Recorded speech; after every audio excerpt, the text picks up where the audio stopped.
we speak about modern hairstyle, we speak about what else is modern? We speak about modern trends, isn't it so? Or is modern a good word or a bad word? Think about it. People say she is very modern. Is that a good adjective? She is very modern. She thinks she is very modern. What is it? What is that modern? There is a negative connotation associated with it, right? She wears jeans and t-shirt and all these things, and our cultural heritage doesn't allow such things. So we attach certain stereotypes and taboos to all those things. We call modern. So we are all very traditional, traditional attire, sari, and chudidar, all those things we will have, and she is very modern. What a girl! Look at that girl's beard. It is very modern. Salt and pepper beard. So modern. What is modern? If you look at this particular idea of she is very modern kind of statement, you can discuss about it in literature, right? You can think about the stereotypes attached to the term modern, right? Or think about, is Virat Kohli more modern than Sachin? Yeah, Sachin. Is Virat Kohli more modern than Sachin, or you can ask a question like, is Tala Dhoni or Talapati Vijay more famous in KONGUNADU College, Mercy College, or Nilgiris? Who is more famous? Now, what are these questions talking about? These questions are talking about culture, right? It's about culture, and we can do a PhD on it, right? You can do a PhD on these topics. Thanks to under what head? Yeah, exactly. We call it cultural studies. So most probably this cultural studies that is trending, and most probably it is because of cultural studies that we are speaking about modern literary theory. But then, is cultural studies a part of literary theory? No, sir. No? Yes, sir. Yes, sir? No, sir? How will we know? Now there is a problem. If everyone agreed, I wouldn't have had a problem, but there is a yes and there is a no. Okay, then we have a problem. Suddenly we have a problem. So we don't have a consensus. Anyway, I don't know whether it is part of theory or not. Let us try to unravel it as we try to demystify all these things. I don't know how much mystery and demystification will happen. Anyway, the thing is, if you say if you say cultural studies is contemporary, if you say cultural studies is modern, then I have something else to counter that thing. Stuart Hall, all these people, they started something, right? Where cultural studies was born. What is the name of the institutional home of cultural studies? Birmingham Center for Contemporary Cultural Studies. Very good. The Birmingham Center for Contemporary Cultural Studies, BCCCS. How many C? I don't know. Put some C's and precede it with the B, and at the end there is an S. BCCCS, the Birmingham Center for Contemporary Cultural Studies. There is also a contemporary in that title. Now I have a problem. This BCCS was shut down in 2002. Home is gone. So where is cultural studies then? The institutional home of cultural studies, the BCCS. You can still go and see the place at Birmingham, and they have a that chocolate-like thing where it says institutional home of cultural studies. But that is the only thing there. And sadly, still this Birmingham Center for Contemporary Cultural Studies was shut down in 2002 and absorbed into the sociology department. My goodness. Not even to the literature department, or not even to the literary theory department. It was absorbed into the sociology department. Then cultural studies may not be trending, right? It is died and its postmortem is done, it seems. Maybe. There are different ways of looking at it. People would say that it is so trending that it no longer requires a home.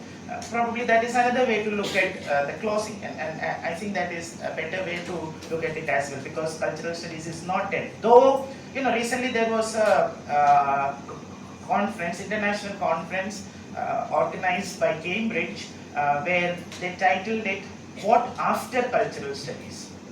what after cultural studies. So people are thinking about after cultural studies and all, but still in our academic circles at least we are thinking that cultural studies is trending. But BCCCS is closed. So is literary theory still trending then?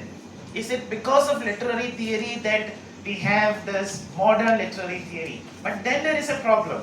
In 2004, Jacques Derrida passed away.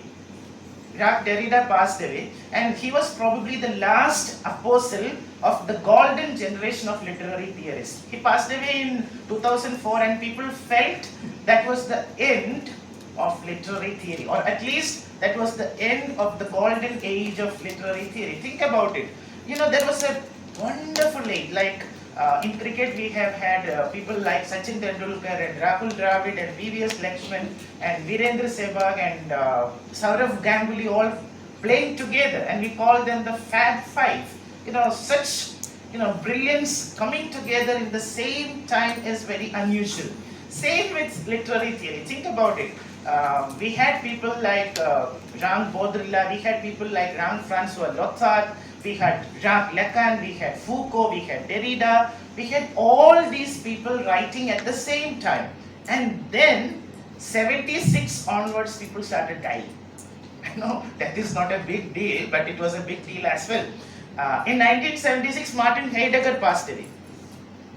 In 1980, Roland Barthes passed away. Now who is Roland Barthes? He signified the shift from structuralism to post-structuralism. He was a theory man. Initially he was in love with structuralism. Then when he realized that post-structuralism is trending, he changed stance and he went to post-structuralism. So 1980, this man Roland Barthes passes away.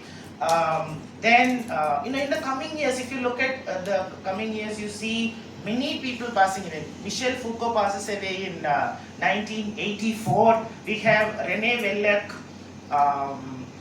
Felix Guattari passing away in 1993. René Wellek and Emmanuel Levinas passing away in 1995. So many people dying. Lacan in 1981. So all these people died in a very short span of time, and then we lose Derrida in 2004, we lose Edward Said in 2003, and probably the only person remaining, Jean Baudrillard, the simulacra frame Baudrillard, he passes away in 2007. Yeah, he was not that big a name, but still. So what happened was people felt the golden age is over, done and dusted. Literary theory is done and dusted, and the general consensus, at least in universities outside India, is that literary theory is no longer the same force that it used to be. Then why do we call this modern literary theory? So if this is outdated and still we call it modern literary theory, then the problem is not with literary theory, right? The problem is with us. We are getting outdated if we are still talking about something dead and decayed as modern literary theory. So, I'm just contextualizing. I'm not saying that it is dead or anything. And this is what we are trying to discuss and dissect in the coming couple of hours as we look at modern literary theory. Now, to give you a perspective of what we are planning to do, ma'am told me that this session can go on until 1:30 when you will have your lunch. And then we will assemble back by 2:10 or 2:15, and then we will continue until 4 maybe. So what will happen is, in the morning session, forenoon session, what I plan is, we will be discussing theory in general, and the purpose is very simple. There are no secrets. The idea is, when you have to demystify something, we have to first understand. Maybe many of you understand literary theory, but how far we understand, and are we sure about certain things? For example, we had a problem. Cultural studies belongs to literary theory, somebody said, and somebody said cultural studies doesn't belong to literary theory. We have other problems. Where did literary criticism stop and where did literary theory begin? Who will tell me the year at which literary criticism ceased to exist and literary theory started to exist? Which year? We don't know. So do we have literary criticism still? There is a problem. And what is the relationship between cultural studies and literary theory? And what is the current status of cultural studies and literary theory and all these things? What is happening?